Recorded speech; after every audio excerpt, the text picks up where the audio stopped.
It's probably me.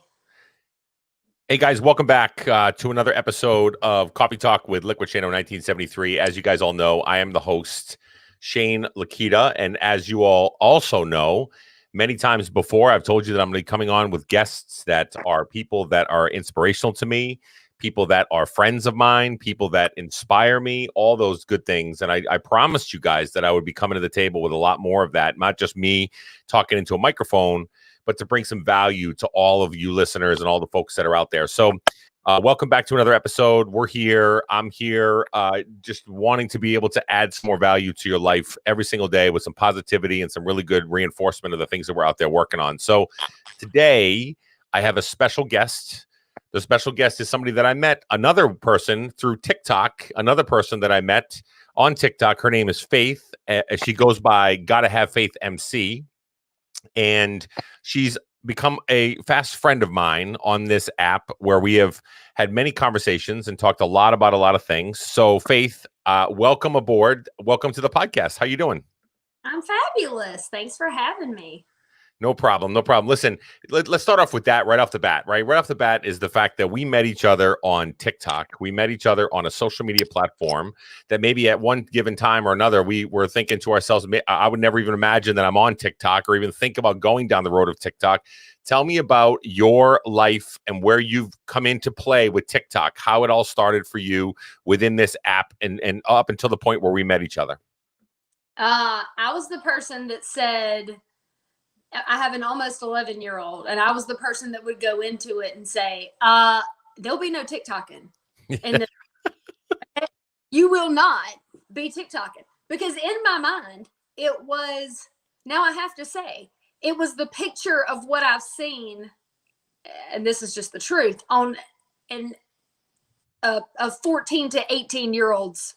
Yes. TikTok was what my mental picture of TikTok was, of half naked humans, you know what I mean? Like shaking their tail feathers, trying to, that was what it was in my mind. And so I was anti-TikTok, and my niece, both of my nieces, but really my older niece, Aunt Faith, you have to get on TikTok, because I was making these dumb Snapchat videos with the wide mouth filter. Yeah. The filter faces on Facebook. And it was funny, and my nieces were like, no, you got to get on TikTok. And I was like, I'm not getting on TikTok. And they begged and begged and begged. And so as a joke, was what was really just to be a joke in the middle of the pandemic turned into a whole thing. Yeah. Just a whole scene of unexpected, arguably life pivot. Yeah. Absolutely. Yep. I entered it, Faith, to be honest with you. When I got on TikTok, I entered it because my sister was up for Christmas, and she basically said to me, you got to hop on this thing because the kids are all on it. They're all watching it. You might, and I know she knows I'm pretty strict, and I want to make sure that I keep an eye on things that my kids watching and stuff like that. So I was like, all right. So I hopped on there more so, and I remember. So my sister was in the corner. My wife was right next to her. My wife downloaded the app to her phone. All of a sudden, she's on there with my sister, and they're like addicted. They're like rolling through these feed. And I'm like, wait a minute, you said it was for the kids that they're watching this. What are you guys doing? So I'm making fun of them the entire time at Christmas. I'm like, you guys are so dumb. What are you guys doing? I'm like laughing at them.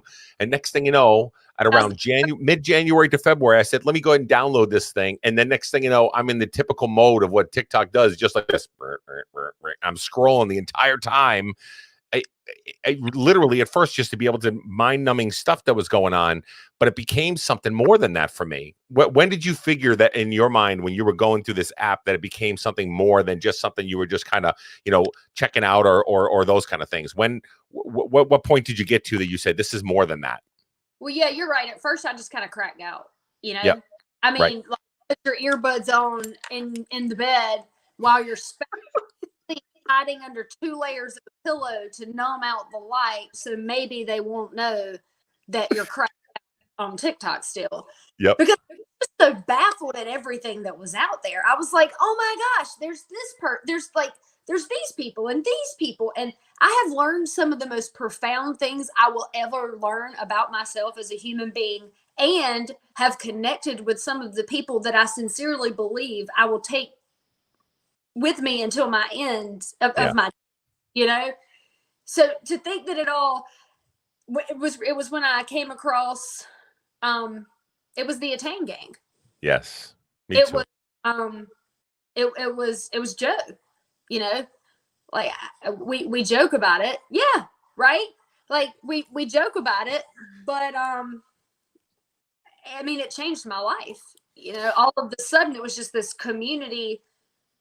I mean, I was the person that, you know, you hear people call Joe on his lives now and they're like, they get on and right off the bat, they're just kind of, he's like, whoa, where'd you come from? You know, he called me. I saw it was a Texas number. I knew that he had said he was in Texas. So I picked up the phone and I was like, hey, Joe, how you doing? He was like, oh, well, you were ready.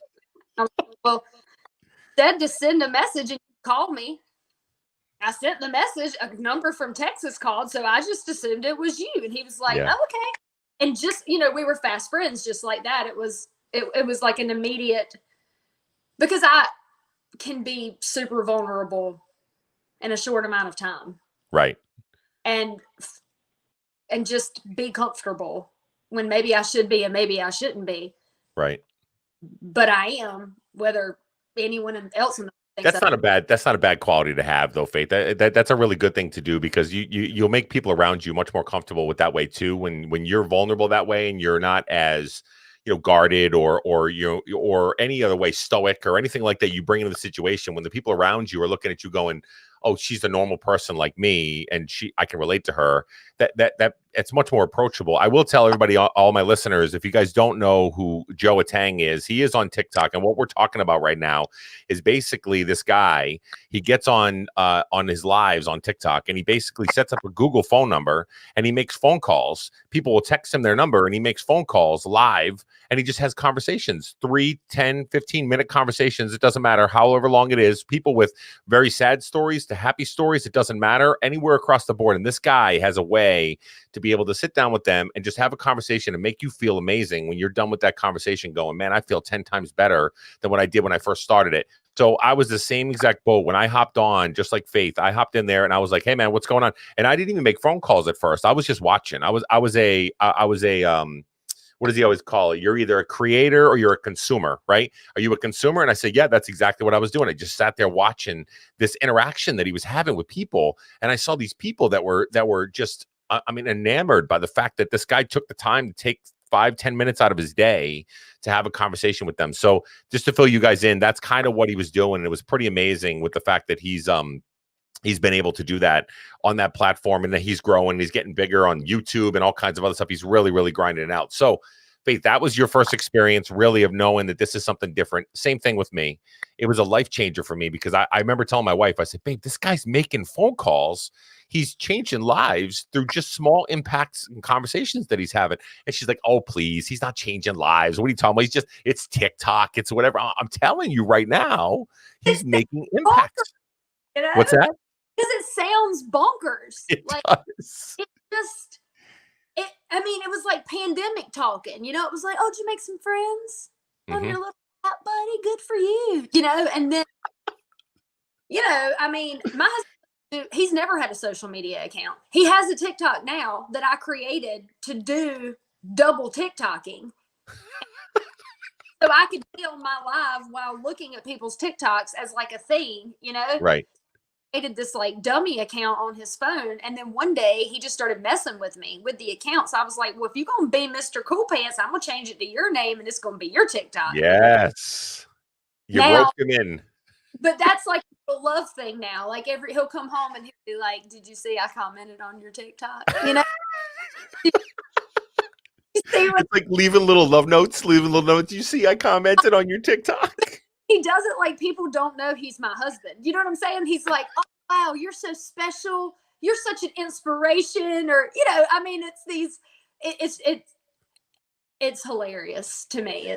Well, it's funny from where he was to where he is now. Like my wife, even her, you know, this whole social media thing for people that are So I'm an extrovert, but I'm an introvert, right? I'm a person that I like to be social. I like to be around group settings, as in people that I'm comfortable with, those kind of things. But I'm also an introvert with the fact of, I close off certain parts of my life. I keep this quiet over here, those kind of things. And you know what's funny is with all the social media, you pretty much put yourself out there. I mean, everything you've got is pretty much, here you go. This is me. This is who I am. This is me in the raw, just for everybody to see me. And my wife, she looks at me and she goes, "Is that really?" I mean, like at first she couldn't understand it. First we went through Facebook. We had some Facebook groups that we're a part of, No Finish Line Nation, some other things, and she saw these people that would come up to me and go, "Hey, you know what? Your podcast changed my life, or your blog changed my life, or all these things." And she's looking at it going, "Wait a second. Like, he's been telling me that these people have been making these comments this whole entire time. I had no idea that it really could have an impact like this." And when social media is used in the right way, it can really be a positive influence in the world. And I feel like if this is an advocate moment for us to be able to sit back and tell people, try it, put yourself out there, just have a conversation. Don't be so afraid of doing it. You can be a consumer, don't get me wrong, but literally at the end of the day, go into it and just check it out, because you might be surprised with what you find. But consumers have a lot of power right now. And I'll be honest, like one of the moments for Andrews, we were on vacation, we were in the mountains, and Adam Ralty was live and he was doing love slaps. And the last thing he did was send a huge love slap to another creator who has, I think he's autistic. He has some type of special need. That's not a secret. He's on the app, and Adam's kind of his buddy. So he sent us over there to love slap him, and Andrew saw it.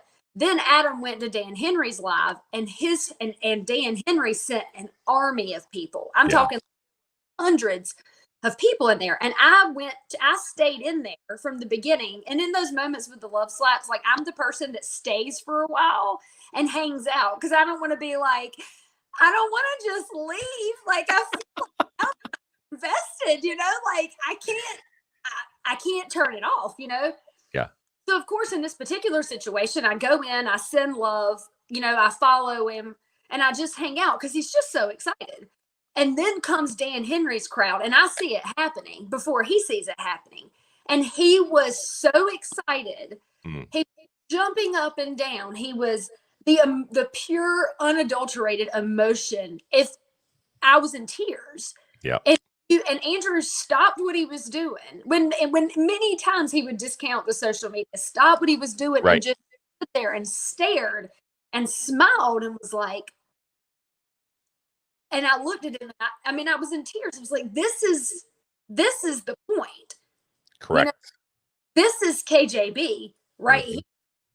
This is nothing other than people's time, pressing hearts on your phone, or a pirate skull for the love rage, or whatever, pressing some buttons, saying, "Hey, such and such sent us," and making somebody feel like they are seen, like they are heard, like they matter, and like they exist. Because you can say, you and Joe and I have these conversations a lot about followers, and and it's not about that. However, at the same time, I had another conversation with or maybe it was a TikTok I saw, I don't know, but somebody was like, if you're on this app and you make content, you want followers. Do you know what I mean? Like, of course. And it was the moment where you're like, if you can just take all of this and use it to profoundly change someone's life, someone's day, because that kid went live. He didn't go live because he didn't want people to not show up. Nobody live and goes, "Oh my gosh, I hope nobody shows up." Right. Nobody pushes that button and waits for that 3, 2, 1 without thinking, I wonder who will show up. Right. Well, for anybody that's on the podcast right now, if you don't know what a love slap is, let me explain that for you real quick. So basically what that is it's an environment where people go live. Many of you know what live is, probably through Facebook or Instagram. Well, TikTok has a live option as well. and you can basically go live with anybody that follows you or anybody that rolls out to whatever feed that's there. They see somebody live as they're rolling through their feed. They can see somebody and they're like, oh, let me go check that out. And so basically they'll go in and they'll visit you, and you, whatever you're doing, if you're doing artwork, you're doing just conversation, listening to tunes, whatever you're doing to be able to be there. Well, a Love Slap is larger people that are major influencers that have larger followings, that have a large amount of people in their lives. What they do is they recruit all these folks and they say, okay, go to this person's live. Maybe somebody has like 3 or 4 people in their live or 5 people, and, you know, not a lot of people, but what they do is all these people will flood their live with hearts and adoration and care, and they'll give gifts and they follow them, and they're doing all the purpose of really making you feel like you're somebody at that moment in time. And not to say that followers mean that you're somebody, but to Faith's point, you want to feel like you're being heard or you matter or something at that moment in time, at any given moment, where you can sit back and you can say, I'm having a really bad day, but now I've got 1,000 people in my live right now that are basically telling me I love you and you're awesome and you're amazing and you're incredible. And most break down in tears. Most folks that experience this, it's such an emotional reaction that people have that you're just like, wow, that it blows me away. At first I was like, what is this? I don't really understand why, you know, what the whole concept of it is, but I get it now and I understand it. And it makes such an impact on people's life. One moment can change someone's whole day or someone's life around, if you really think about it, just because they have been heard and they're valued, you know?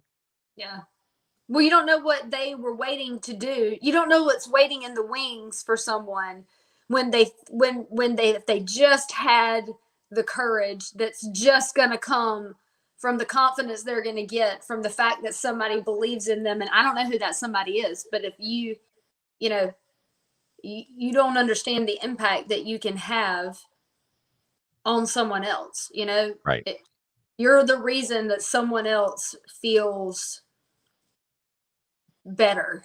Yeah. You're the reason someone feels motivated. You're the reason that someone feels like they matter, like they're loved, you know. I mean, and you don't know what somebody's need is. Somebody might feel really super loved, but not competent, you know, and you come in and encourage them and acknowledge the fact that they're of a strength that they have, something that they're, you know, it may be, you don't know what, you know, someone may feel like they're not pretty and need someone to say, oh my gosh, you look really pretty. And somebody feel really pretty and think that everyone thinks that they're not smart and need to say, wow, look at you. That was a really good job. I'm really proud of you. Look at your worth. You know, like, you don't know what it is that somebody needs. But if you listen and you pay attention, there's a pretty good chance you're going to get some kind of an idea about what it is. If you really listen to someone, oh yeah, you're going to get, that's the beauty of what Joe does. You know, he could get off of a call with me where we're planning a race and hyped up and we're like, let's go. He's up the phone and he's like, man, that was fun. And then somebody says, hey, my mom died last week or something like that. Yep. Found out I had cancer. And he immediately will go, wow. Mm-hmm. Okay. And it's a redirect to that person. I think that's the beauty of TikTok, because and how we all found each other, and just kind of what's happening is the ability to kind of meet people where they are, you know, like everybody everybody found there's a community for everyone. Mm-hmm. But you really love cats, or you're extremely ADHD and you didn't know it until you were 38 years old. And now you have a support group on TikTok. Do you know what I'm saying? Yes. Well, like my wife who loves dogs, all her whole feed is dogs running around, and that she loves her dog videos, and that's all she watches over and over. You know what I mean? Like, I don't know, whatever kind of weird thing you're into or not weird thing you're into, I guarantee there is a group of people, a mass amount of people that are on TikTok that are just waiting for you to come and hang out with them. And like, you know, I didn't mean for this to be an advertisement for TikTok, but I guess But here's the good thing. Here's the thing, Faith. What I love about it is this. I love this because it's going to set it up for a little bit with the fact of kindness just because. Okay. So here we are. We're in this space. like you just said, you found your own niche along with a group that supports you, loves you, lifts you up, encourages you. But you also said to yourself, you know what? I need some also things that I need to do in my life to be able to encourage, lift others up, and those kind of things.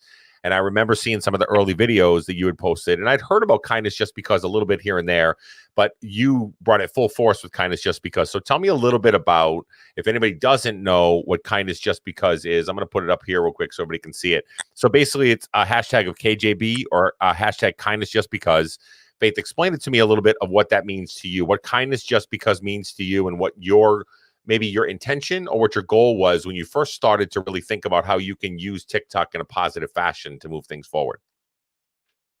So it was pretty random. I scared my Amazon guy, and then I made a bunch of signs and put them on my front door because he had kind of become my buddy and just had like my kids will laugh about it. Like, I have friends that won't go to the grocery store with me because they know I'm going to see someone I know or make friends with, like it's the thing.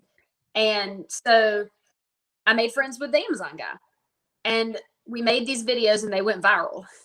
And I think one of them was over 2 million. One of them's over, it was like 5 million views worth of me and the Amazon guy. It was just random stuff. And so in the process, like 37,000 people ended up following him on TikTok just because of this random video. He wasn't even making TikToks. And so one day I gave him a tip. Just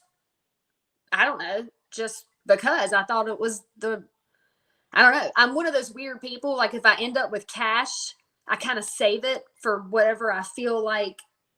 I just feel like at a point I'm going to be led to whatever. The cash always ends up where the cash is supposed to end up, where I'm like, I'm glad I had that cash. So it was just one of those situations, and he got the money.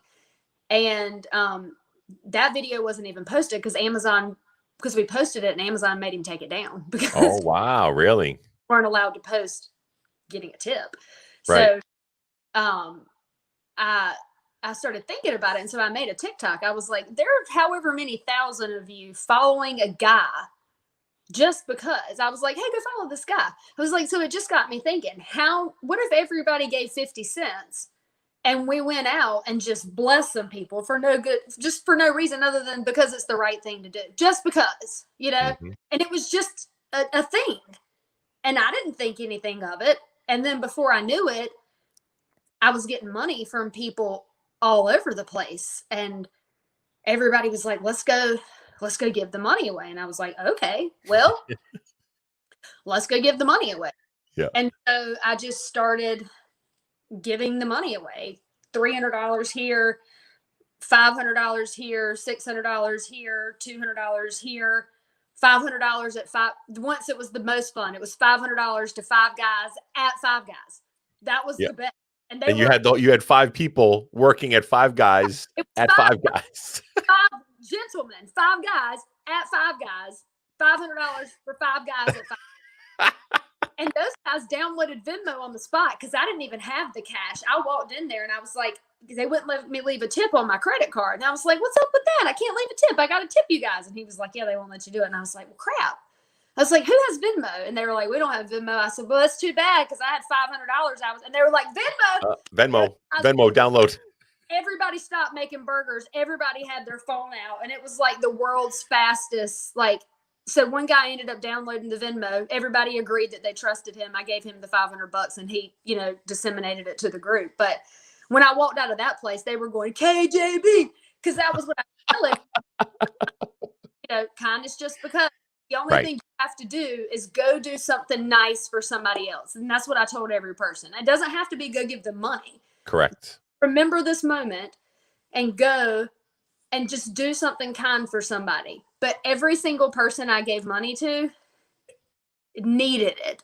Right. It was always, there would be times I would go to somewhere and I would think I was going to give the money away and I just couldn't do it. Right.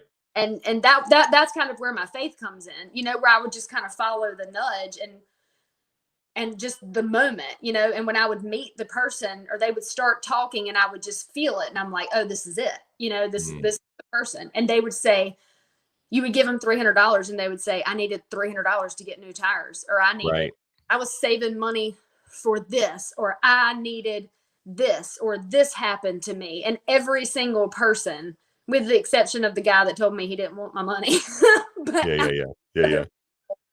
Were just really, they were really touched. And I made it a point to tell every person, this isn't me. This is the point to prove. And this is something that I'm sure we'll talk about, because with all the people that are like, oh my gosh, this is great. There are the people that are like, don't video yourself giving people money because right. that. And I'm like, I get what you're saying, but it's not my money. It's TikTok's money. It's people who trusted me with the money's money. And so my point was always, this is validation. I think they have the right to know where the money goes. Right. And the point is to bless a person, be transparent. But the biggest point is to inspire other people to go do something kind just because it's the right thing to do. So, I will tell you. So, guys, anybody on this podcast, you also know that this is something that I've believed in for since the beginning of this podcast. Some of the things that I always talk about your journey and about the mental journey and the things that we do in our life, about being the best version of ourselves. I always talk about making sure you incorporate some sort of philanthropic, some sort of volunteerism, some sort of giving back, some sort of being able to go out and do good for other people. I've been talking about it since my son has been this big, trying to teach him the ways to be able to give back. So as many of you know, this is something that I've really incorporated a lot in my podcast and my life and all those things. So you can see why Faith's energy and the things that she brings to the table resonated with me, because I was like, you know what, I'm in the same boat here, because I want to be able to do good for others. But what ways can I do that? Whether it's financial, whether it's I know I had a full podcast about making sure you smile at 5 people in one day, just a simple smile or a hello or something you do in a day. And then when you hit those 5, you're like, you feel good about that, move on to the next 5, and really kind of just kindness just because people need it, especially right now, right? So as many of you know, it's something that I did as well. I was inspired by Faith in this space, because I was like, I really like your concept of doing that. I went a little bit different, where I wanted to actually do some work to be able to earn the money, and then I take the money that I earn, I give somebody this avatar that they have, that they're like beautiful faces in this picture and whatever else, and then I can take that money and pay it back to someone else. So now I'm paying it forward to the person that gets the avatar, but I'm also paying it forward to the person that I'm giving the money to. So it's like a 3-way. I feel great all the way too, And so first of all, I thank you, Faith, for inspiring me to go forward with that, because now it's really gaining a lot of traction of where I'm at right now with this avatars, and the lives are packed with people coming in going, I saw your tips and I saw all this stuff. So you're welcome.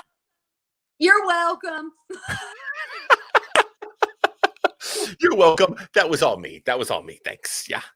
I can't get that check mark and we have that party. I'm going to be like, Shane, you remember that time ago when... Oh man. Well, speaking of that though, I do want everybody to know on this, because we're going to get into some other parts of the conversation just while we're on the topic of kindness, just because if anybody does follow Faith on TikTok, I am going to put this out there real quick, because I want everybody to know this is her TikTok address. Got to have Faith MC. Write it on the screen as you can see it right here.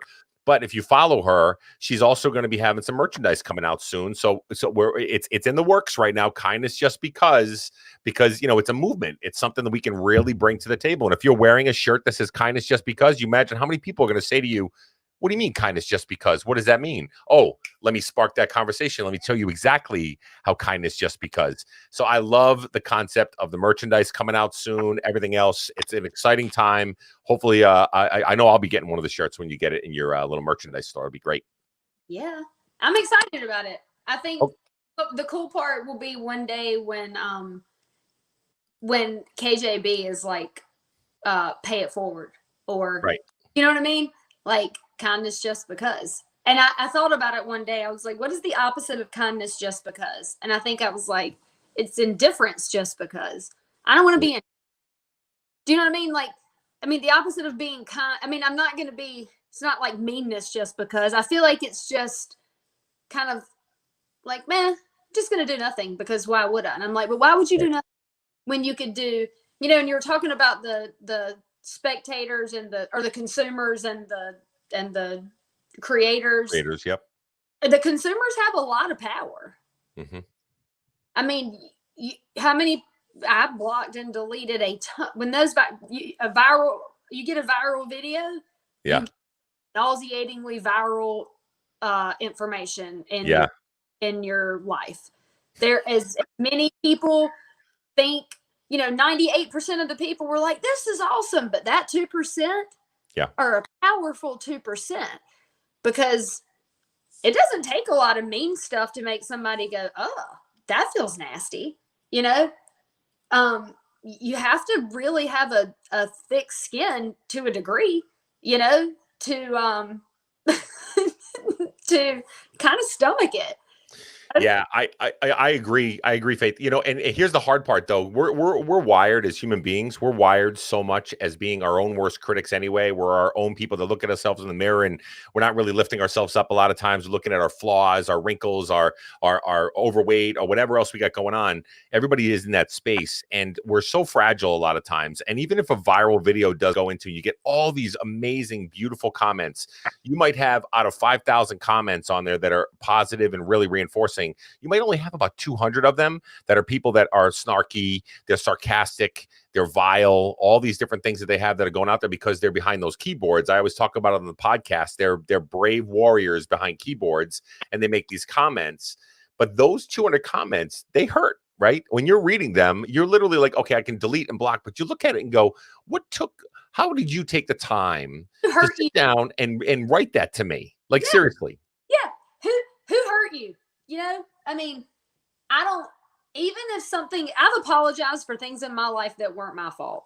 I'm dealing with things right now that aren't my fault that I still want to go away. Do you know what I mean? Like, I don't like confrontation. Right. I never have. You know, for the majority of my life, I was a runt that was a people pleaser, that was super insecure about who I was. Then I dealt with a huge amount of trauma, you know, and completely lost myself. And TikTok, coincidentally, was at the point in my life where everybody else in the world and in the country, like, went to crap. I kind of woke up and was like, oh, here I am. Yeah. So let's talk about that for a minute, Faith, because I know you personally, and I know that we've had many conversations, and this is one of the reasons why I wanted you on my show, is because you just referenced the fact that you've been through a lot of traumatic experiences, a lot of stuff in your life that's just been heavy stuff. And I've even said to you many times that you're stronger than what you give yourself credit for, because you have been able to navigate some really tough situations of where you're at and what you've been through in your life, right? And a lot of this podcast is about overcoming adversity to become something better for yourself, or overcoming adversity to find your true authentic self and find out where you are and who you're meant to be. And you know, whether it's through positivity, whether it's through weight loss, whether it's through educational, whatever it is. Tell us a little bit, Faith, just, you know, to be able to summarize for us some of the things that you've been through. And I know this is kind of maybe a difficult conversation, but I want to make sure that my listeners and viewers know kind of what your story is, to know what they see right now and how much you've been through and how much you have worked at really tried to be able to become the person that you are, and continuously try to work on becoming the person that you are meant to be. So fill us in a little bit on some of your story of some of those traumatic experiences that you've been through, if you don't mind. No, I mean, one of the most, there've been a few like really super powerful things I've heard either in therapy or from someone who's been in therapy, but basically they've all come from therapists, if we're honest. Some of them in the world, let me just put it out there. But the more you tell your story, the more comfortable you're going to be living it. Yeah. So I would encourage anyone who is going through something that they feel like they're not going to get through, to find a way to tell your story. And I know that's a safe place where, because not everybody can handle it. I don't think God made us all the same way for a reason. You know, we're not all built to be really super comfortable in uncomfortable situations. You and I happen to be two of the people in the universe that were born with the God-given talent of being able to be comfortable in super uncomfortable situations. Yeah. Which is, it works. But I mean, I was a child of trauma. My first memory is my dad having a massive heart attack, and I was super young, like under 3.5, 4. Wow. And I saw an abnormal amount of death as a child. I mean, I can remember being in college and having friends that were like, I've never been to a funeral. And I'm like, never been to a funeral? Screw you. You know what I mean? Like, Yeah. what? Yeah. This was part of my everyday. Yeah. I don't remember so much. My dad had many, many other heart attacks. I dealt with a lot of death. In 2002, I was 19. I had 4 friends named Jonathan die in the same year. 1 was murdered. 2 were in car accidents. 1 had a childhood debilitating disease where they didn't think he'd live to be 16, and he lived to be 19. But I can remember that was the year I started having panic attacks. That was probably the year. I'm talking like, I don't know. This is the truth. I've had a lot of conversations with people, but I have never said something like this out loud, and especially not on a live stream or in a podcast that's going to be, for the world to record and listen to whenever they want to. But yeah, there are people that can tell you, my college boyfriend could tell you that he has found me in the corner of a room in the fetal position, hitting myself in the head. Yeah. I've been so traumatized that I have literally thought, like, it's like, make it go away. Make it go away. Right. Yeah. Make it, not like just full-blown panic attacks, and had no idea that trauma was even a thing. Fast forward to 2009, I was 37 weeks pregnant with my first child. And my mom got killed in a car accident on the way to my house when I was 22 days before I had my first child. And, one of those situations where she was on her way and just never showed up. And, I was the baby of my family. By 9 years, I was, my mom and I were wired the same. And she was my best friend, and, I had to figure out how to become a mom while burying mine. And, Insane. I mean, I didn't know my head from a hole in the ground. It was pure survival. And it was years before someone looked at me and said, I don't even think you're depressed or sad. I think you're traumatized. And I was like, What? Trauma's a thing? I mean, I was the person that didn't care about anything. And then all of a sudden I was obsessive compulsive germophobic. I mean, germophobic to the point where if I was married to a different man, he would have left me, Right. like completely.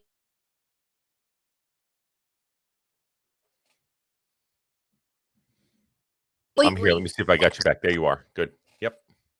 It just completely rocked me, you know? Well, I remember, Faith, for me, like our first our only kid, to be honest with you, our parents were integral to the beginning phases. I didn't know what I was doing whatsoever. And so you already lost your dad at a younger age. He lived. Oh, he did? Yeah, he died. Oh, I thought you did. Oh, so okay, good. So your mother is on the way to see you while you're at you said how many weeks into pregnancy, and then she dies in a car accident. So that motherly instinct, the person that you were tied to, your best friend, is now, wait a minute, what's happening now? And you and I have talked about some of the, experiences of where she was, where she had her accident and the hospital and the road and all the different things that were going on during that time frame, which is kind of a blur, but you remember bits and pieces as through that traumatic experience. I couldn't even imagine. I can't even imagine going through something like that at that time frame, to be able to be a new mother, having to go through that. Like it's crazy. You tell me sometimes that you experience like a blank phase, right? Like a gap in memory of where you were at from when that happened up until a certain period of time. Tell me a little bit about that. Is that you? That's part of trauma, I would assume, right? That's part of what you were experiencing through your traumatic, stuff that was happening. I blocked a lot out. There are things that are ingrained in my brain, but those are the worst things. It's really weird what your brain will do to you. It almost turned her off in my mind for a while. Like it was like a survival technique, of my brain to it's like you're there, but you're not there. I mean, it's really the way that I felt for a long time. I was but I had a lot of guilt too. I mean, she was on her way to my house. Right. Columbia, she lived in southeastern North Carolina. She's leaving to bring me a bassinet cradle, that I'd had since I was a kid, that ends up getting, destroyed. And, she dies by flying out of a car. And then here I am trying to figure out how to, take care of my dad who I clipped his toenails for the next 2 years. Do you know what I mean? Like it was picking out his clothes. We had to teach him how to do laundry and how to grocery shop. I mean, my brother and his wife were next door, and that was a blessing. And my other sister was there. My other sister was close. I came home every weekend for years. I mean, what it's like when one parent's left behind. It's like, yes, it's hard. But there I was. It was weird because everything happened in stages. First it was like just survive. And then after the survival cut off, that's when the trauma really set in. And that's the thing about trauma that I don't think nobody knows. Nobody expects you to be anything but messed up for a little while, Of course. But it's after that first year, or two kind of wears off when it's like, you're going to go one of two ways. You're going to start healing, or you're probably going to start showing in my experience, you're probably going to start showing some signs of trauma, and I think the word that goes with, people think about depression, they think about sadness, and people think about anxiety, and they think about being nervous. When you think about trauma, I think about the word fear. That's the word that comes to my mind is fear. It's the uncertainty of, because normally with trauma, it's something that didn't happen organically.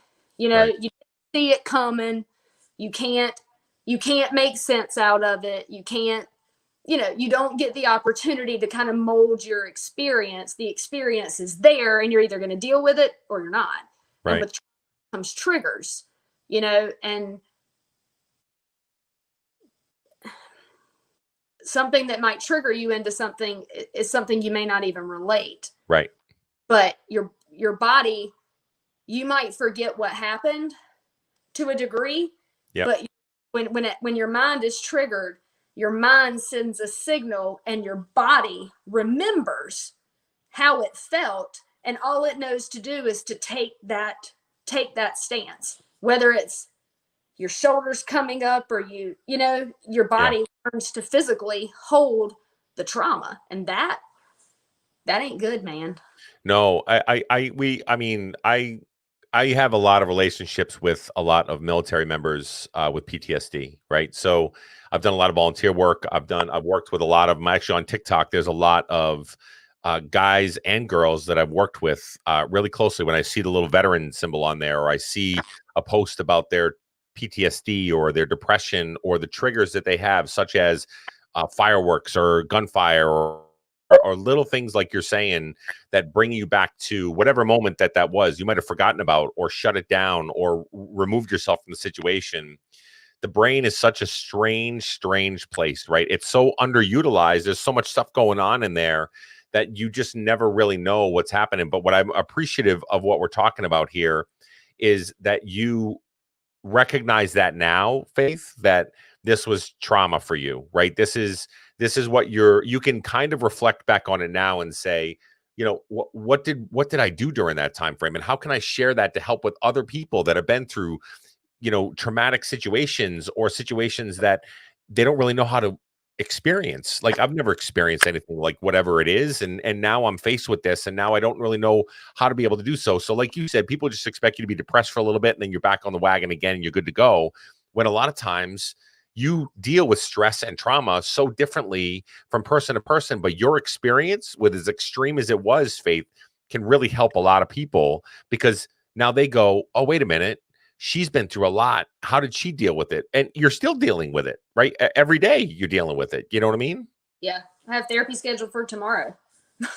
Right. And this is something that I don't think trauma therapists are a thing. That's a thing. You know, I went to a grief counselor. I went to just a therapist, you know, but until I found a trauma specialist, you know, someone that could understand trauma and specifically focus on that, because it's a completely different animal. It's a completely different animal. You know, I don't want to lay in my bed and not get up. You know, that's not it. Right. But there was a time where if you know, if my husband and I were to go on a date and I knew we were going to be in the same car, I would have major anxiety about the fact that what if we died while we were gone? Right. You know, or if he were to, you know, the idea of, I mean, I'm triggered by completely different things. Right. You know? Now, has your trauma therapist, have they helped to kind of, you know, pull those strands out a little bit and figure out those types of things, what those triggers are with you? Has it helped out a lot with you? Because I know another thing that I try to talk a lot of people about is don't be afraid to go get help, the help that you need to get. Is this somebody that has helped you, or have you been through multiple of them? Like tell me a little bit about that end of it when you were trying to seek help for what you needed. For multiple of them. And I feel like everything had its place. I think that the grief counselor I had in the beginning, you know, the only thing he could do was to keep me alive, because at that point, the only thing that was going to happen for me was survival. Because it wasn't just that I was grieving my mom. I was a mom for the first time. So I could, you know, comparison is the thief of joy. Sure. But even just the people in my family that compared me to my siblings and how they were grieving. And I'm like, well, good for them. But that is I'm not them. With me, you know, and you don't get to, they also all lived around each other and had each other. And I was separated from my family with a new baby and a dead mom. You know, who does everybody want around when they have their kid for the first time? Right. Their mom. If you have any kind of a relationship with your mom, you want your mom. Correct. You know, I hit my head from a hole in the ground. I didn't know. You know, one of the things that I learned after losing a parent is one of the most profound things that anyone could ever say to me is, I'm proud of you. Because when your parent dies, especially the parent that communicates that type of things to you, the parent that was your cheerleader, the parent like your dad was with you. I know, not that your mom isn't, but we've shared enough about your relationship where I know that your dad was your attaboy, you know, like he was your cheerleader. Exactly. And, you know, when that's gone, you know, that was one of the things I learned. You don't just lose. I didn't just lose my mom. I lost every relationship. I lost the person that I went to with this. I lost you know, you grieve everything, every relationship you have with that person. Right. Grief is personal, because grief is mourning the relationship that you had with that person, not the relationship that anyone else had with that person. So it's personal. Right. You know, and so, you know, the first part of therapy was all of that. It was just surviving. The second part of kind of getting to the point where I even decided that I wanted to be okay. You know, and I can remember that other profound moment with the therapist where he said, you get to feel like this however you want to. I'm not going to tell you when you have to stop feeling like this. He said, but you need to know something. You are the judge and you are the jury and you are the jailer. And you hold the keys to get out, and they are grace and forgiveness, and they are yours to give to yourself when you decide you've suffered enough. Wow. I get that you feel like you need to suffer and that you're in pain, and you can suffer as long as you feel like you need to suffer. But when you feel like you're done, and I can remember walking out and kind of being pissed, being like, right. Who does he think he is? Well, you think I've chosen to feel this way for all this time? Listen, he told me I got to feel like that for as long as I needed to. But I think the second that I start thinking, well, wait a minute, do I have any control over this? Can I And I don't think it's so much am I ready to feel joy Right. and it feel okay? And not guilty for it. Yeah. Do I get to be happy without her or without him or without this? Or do I get to do that? And I think the answer is always yes. But I do respect the grace period where somebody gets to say, this is how long I feel like, I don't think you should ever look at somebody and say, it's not okay that you're okay. It's totally, it's okay to not be okay, but it's not okay to not want to be again. Right. You can not be okay all you want to, but the second you decide you don't ever want to be okay, or that you're not striving to be better for yourself and to feel joy because it's for you, like that's pretty profound. That's profound. What he said to you can be relatable to a lot of people that are out there. I love what it was almost like a come to Jesus moment for you to be able to say, okay, listen, I understandably so. You can grieve, you can be in this space all you need to, and I'm going to be here for you. I'll do whatever I got to do for you. But there does come a point in our lives that we have to start to say to ourselves, do I want to be better? Right? Do I want to maybe take the first step? Even if it's a small baby step, a small, tiny little step towards how can I live my life in a way that I don't feel as guilty or I don't feel as bad about the situation. It's almost like he gave you the power at that moment in time to say, okay, it's yours now. Your life is here for the taking. You have control, even though you didn't think you did. Yeah. Well, the other thing he compared it to was, he was like, look at the judicial system. Let's say that you committed a crime. You stole something and the penalty was 5 years and you did 5 years. He was like, what's the penalty here? What is, right? Because for a long time, there was this, is it my fault? It wasn't my fault. She was on her way to my house. She was going to die anyway. Do you know what I mean? The whole convoluted, right. What if it doesn't matter? And then he looked at me one day. He was like, okay, so let's say it was your fault. Let's say it was your fault and you need to feel guilty. How much time is enough time? And I was like, what? Wow. What? How much time is enough time? He said, it's been 9 years. Yeah. How long? 10, 11? And I can remember really like that. I can remember the way I felt. I remember the way the air felt when I walked out of the building that day and got me and was like, and that was the first day that I felt like I had any control. Wow. It led me to therapist number 3. Yep.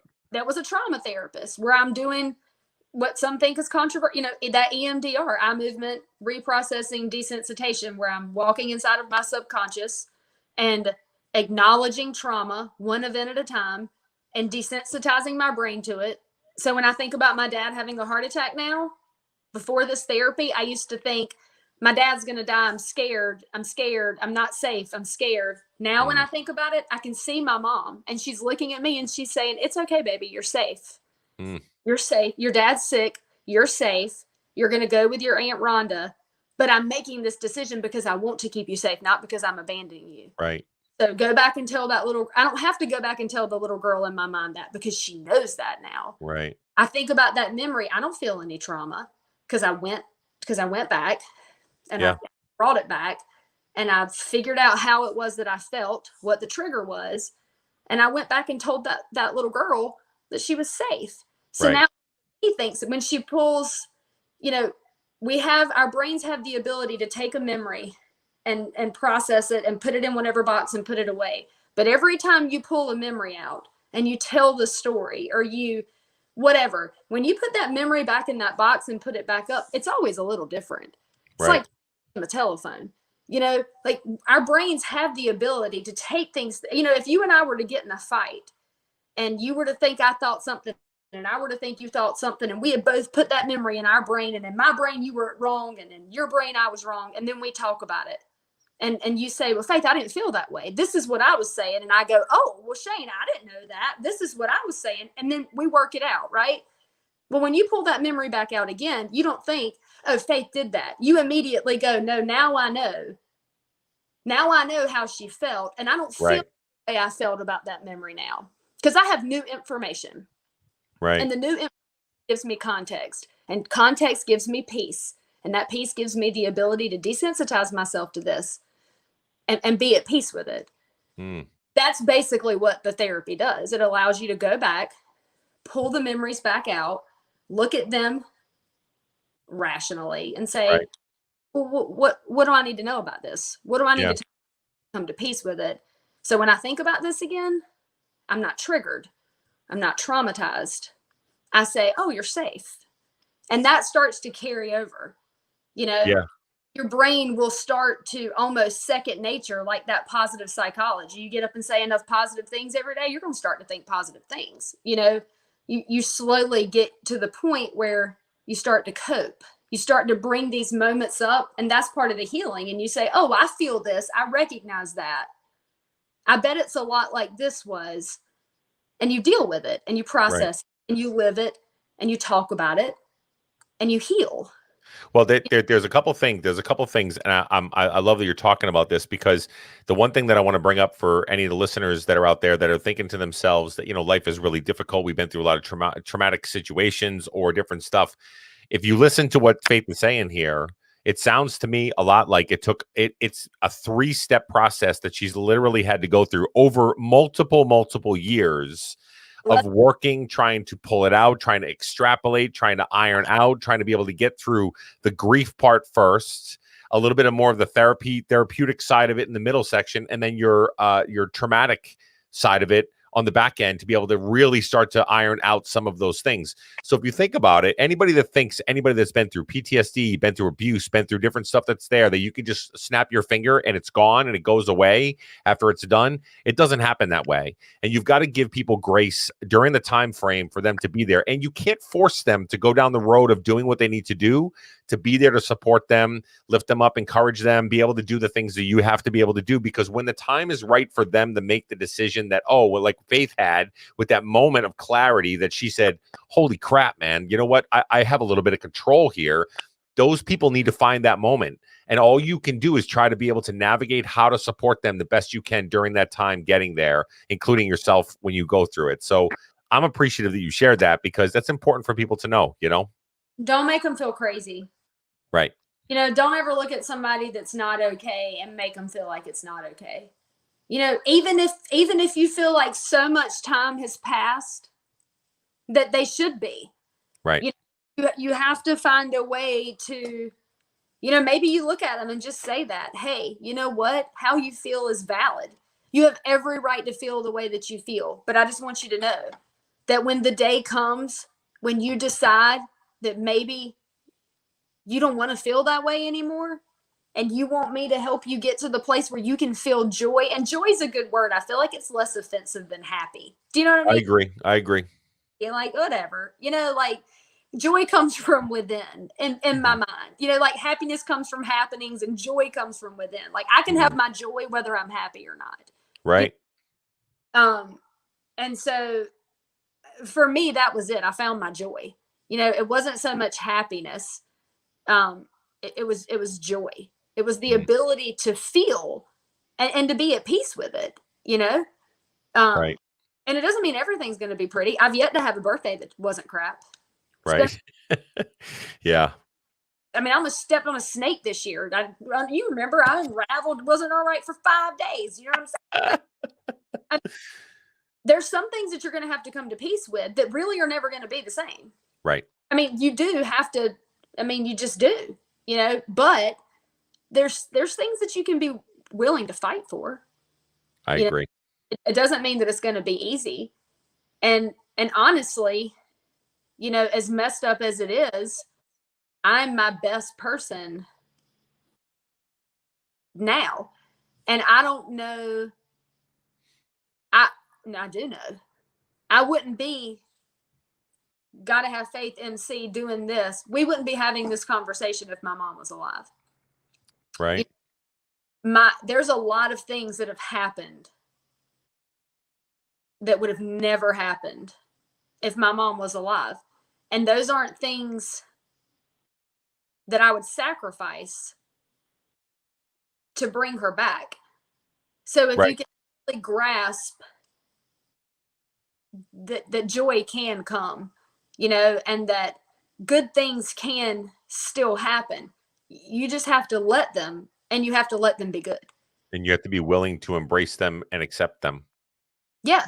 Right. But they are for you. You know, you don't have to be super freaking excited about it for a while if you don't want to. You know, right. that's, you know, but, you know, life is going to keep moving. And if you allow yourself to feel the joy, eventually, you know, I mean, time's a weird thing. You're not going to feel, you know, I mean, you've been married for a long time. You're never going to be as mad at your spouse in an hour as you were in the moment. Right. You're just not, you know, True. or your kid or your friend or anybody else. I don't care how bad it is. You know, after enough time has passed, you will live enough life and get enough perspective. I mean, you and I can be as upset as we want to, but Tia, who's fighting leukemia, is now fighting COVID. Right. Found a bone marrow donor and can't get the treatment for COVID because it would make her ineligible for the bone marrow transplant. Fair? Right. You know what I'm saying? Fair? Oh, we down and equal out our problems and talk about what's fair and what's not. You know, like nobody ever said life was fair. Right. You know? But that's where it all goes full circle. Kindness just because, right? So I don't have the control that the other part of trauma, fear, loss of control. I can't be in control of my life. I can't be in control of how people feel about me. I can't be in control of whether or not I'm going to wake up tomorrow. I can't be in control of whether or not my brother-in-law has cancer. I can't be in control of, there's so many things I can't be in control over. Right. You know, but what I can be in control over. And for somebody like me, this is what I have to hold on to. The more helpless I feel, the more of a desire I feel to go out and do something randomly nice for somebody. Because I'm like, I might feel like crap, but as crappy as I ever felt, it never killed my desire to want to make other people happy. Do you know what I mean? I do. I still want you to feel, I was hiding in I was wallowing in my own pain and hiding and pretending, spending and exerting a huge amount of energy to make people think I was okay. Right. You know, which was detrimental to me in the end. Right. But right. I never lost my desire. But do you feel that you were really diving into that piece of it because that was actually something that you could control, right? So the things that you can't control, this is the one thing that, you know, I've got control over. I can almost walk through the outcome of what this situation is, and it feels damn good that I can actually control something in my life rather than have everything that I can't control be thrown at me and slap me in the face, right? Absolutely what I did. Almost to an obsessive point, if I'm honest. You have to be careful for that. I started doing, I'm on the board of directors for a nonprofit called the Cure Sanfilippo Foundation, which is you and I have talked about, it's a rare terminal childhood genetic disease. It's cureff.org, Cure Sanfilippo Foundation. And it was this little girl in Colombia who was dying of a rare terminal genetic disease. And it was the difference between potentially finding a cure for these kids was raising money. And I was like, that's it? And I can remember thinking to myself, well, I can't do anything for me. I can't bring mom back. But if you're saying we can raise enough money, we can save a bunch of kids from a debilitating childhood Alzheimer's, let's go do that. And so courses with them, we were the first campaign to raise $1 million on GoFundMe. We were the first campaign to raise $2 million on GoFundMe. I sincerely believe that our foundation will groundbreak eventually curing this disease. But do you know what sent me in their direction? Pure freaking desperation. Yeah. To save a child's life because I couldn't save my mom or a ton of kids just to do something. And like, I mean, I'm talking like till 3 and 4 o'clock in the morning. Like I obsessed over it almost to a fault, you know? I'm still on the board of directors. I found, you know, balance. I spoke with Eliza's mom today. They're some of the dearest friends I've ever had in life and will have.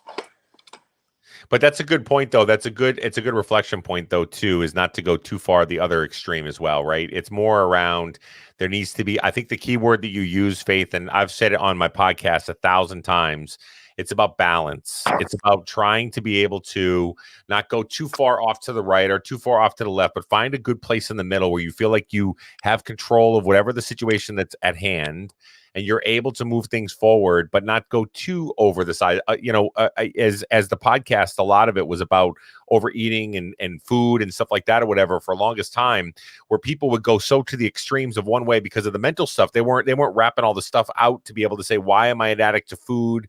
Why do I have an eating disorder? Why do I have all these things? They were rather just going down the whole diet culture of trying to be able to not eat anything and be so extreme because they could control that. They're like right into it. And it was such an unhealthy action to put into play. Your point is valid. What you're saying there is that you don't want to go too far off the rails of doing it, but you do want to find balance of maybe finding something that you can control within your grasp and something that is manageable for you at that moment in time to be able to put that first foot forward of actually feeling like I'm in control of something right now rather than everything around me controlling me. So if it's not something you can maintain long term, right. Unless it's your invention or your baby or your wife or your husband, or you know what I'm saying? Like, right. Unless it's something, then it's probably not something that you should be putting everything that you have into, unless So it's true. maintained on a daily, you know. And I think that kind of goes back to what you were saying with the, you know, with the weight loss and the, you know, if it's something so extreme that you can't maintain, and then you get to this point. I mean, you know, my favorite show in the world was The Biggest Loser, and I've never been more sad and devastated than I was for anybody that would go and do it and then have that moment where they were like, you know, and I'm like, no, if I don't want anybody to have to suffer, it's the person who crawled out of the, you know, out of the tunnel or the, what, you know, like in the tip little, whatever little girl was in the well. Do you know what I'm saying? And then she's like, that's not cool. Right. You know, so I mean, balance, I think. Right. Balance is key. Well, you know, Faith, listen, you know, I mean, I know that we're coming up on the end of the time here for the podcast, but here's the thing. What I love about you is that your story matters and your story is important for people to hear, especially when we're talking about all these different things that we're saying. I love the fact that I the last 2 interviews that I've done are people that have been through grief and been through traumatic experiences where they all talked about their own stories, and they're all different, right? They're all different. They've all responded to it differently. They've all lived through it differently. But one of the biggest common themes that I've met through TikTok and through social media is that these folks all on the back end all want to just do positive for other people. And I know that that's where you're at, where you are investing back in other people, whether it's through kindness just because, whether it's through just your overall attitude about the things that you do it, or things like this podcast here. Your story matters to people because there's going to be somebody that's listening right now to this podcast that is literally going to pull over to the side of the road and go, holy cow, man, that means something to me right now. And so I want you to know that, because I think that it's important for you to continue this moving forward, for you to be able to share your story as we navigate throughout this whole entire journey of what we're talking about, because your story can matter to a lot of people and will make a big impact in the long run. Well, I mean, I think often we think that,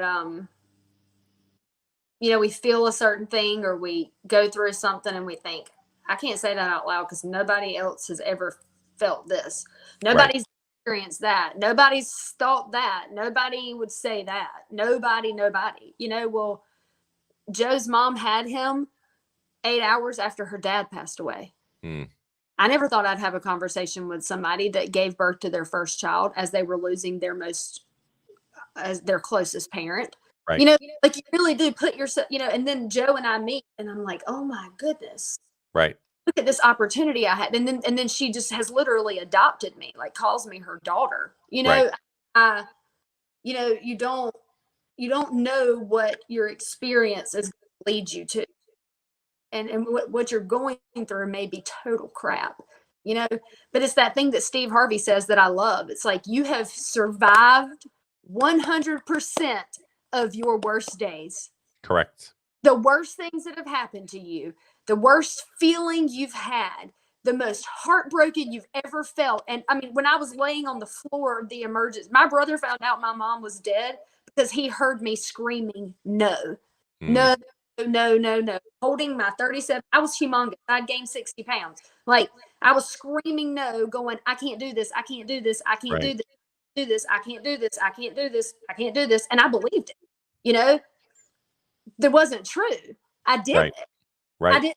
I was literally only. Sometimes I think we think we have to get to a path, and I'm like, you don't have to get there. Don't focus on where you're going.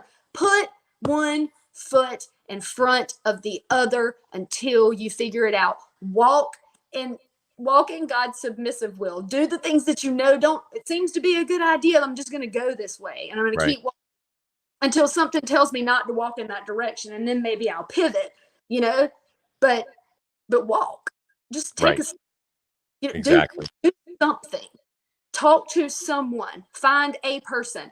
If you're in that big of a spot where you're thinking to yourself right now, I don't know what to do and nobody wants to listen to me, go download TikTok, or what is my email? faith@gottahavefaithmc.com. There it is. There you go. I don't have the little thing on the bottom. I forgot to do your email. I didn't tell you to. Yeah, it's faith@gottahavefaithmc.com. It couldn't be any easier. faith@gottahavefaithmc.com. Email me and I will call you. Like, I don't. That's the one thing I would always say. I don't ever want any human being to look up and say, nobody cares. Nobody wants to listen. Nobody's here. I don't matter. Joy's not for me, because those are all lies. Agreed. Joy is for you. Someone does care. You do matter. You can find joy. It is possible to heal, and doesn't mean it's going to be easy, but you are worth it. Every human being is worth it. We're all worth it. And, thankfully, even when I didn't know what my head from a hole in the ground, I had enough family and people that loved me. And, I do like myself. That's the weird part about it. At my worst moments, when I thought nobody else in the world could handle me, I was like, well, I like myself, so I'll just be alone, That's right. Yeah. So learn to love yourself. You're worth it. There's only one of you. Why not? True. Why do you want to deny love there's only one of you, everyone deserves to be loved. I agree, Faith. Listen, I appreciate you very much, and I know that everybody on this podcast, if I get, I'll also put your email down in the body of the podcast itself when I go and release it out to the world on iTunes and Android and everything else. But I appreciate you. We've grown to be fast friends, like I said before. I appreciate you as a friend, and then also as somebody that I can lean in on sometimes to be able to say, hey, what do you think about this, and those kind of things. So excuse me, I appreciate you very much, and appreciate you taking the time here today for the last hour here to be able to talk about your journey and everything else. So from the bottom of my heart, I really do appreciate you being here. Hey man, you're my brother, back at you. Let me just, take the opportunity to say you're one of the good guys, you're I right off the bat, I knew I could trust you, but I saw enough of myself in you to where I knew where your heart was, and that just goes back to the beauty of TikTok. There are a group of people out there that really just want to, the acronym for the love slap is spread love and positivity, right. There's enough hate in the world, but a snowball of kindness can go, it can go a long way. And you may never know the effects of it, but the person you smile at might encourage the person who's going to cure cancer. Do you know what I'm saying? Don't know, who needs to go home and study for that test. Do you know what I'm saying? I don't know. There's never a bad time to be kind. Totally nothing agree. bad you because you were kind to somebody else. So true. So true. Hey, kindness just because. Kindness just because. All right, guys, listen, thank you so much for being here on the show today, on this podcast and on this live cast. All those that have stopped in, given some hearts and thumbs up. I know we had a couple comments come through. I think I posted them up there. I know that this is Beyonce the Flamingo. I don't know if you've seen her. She dances in a flamingo costume on TikTok, but this is her. Amazing. Yeah, it's pretty awesome. She gave some hearts there, and then Josh stopped in to say, Shano and Faith, love you guys. And then Marie is another teacher that I've grown really close to on TikTok as well. She stopped in. So a lot of really great people. And this is my buddy here, Jonathan. He's so afraid of TikTok. He won't go on TikTok. He said, it's a scary place for me. I'm out of here. Love you guys. Adios. All All right, Faith, listen, I appreciate you guys. Thanks for listening to the show here. Like I said, I'll put a lot of the stuff in the body of the podcast itself with Faith's information, and then also some of her username stuff. And we'll keep on spreading kindness, because kindness just because is an important initiative. One small ripple at a time, we can make some big differences in the world. All right, guys, we'll talk soon.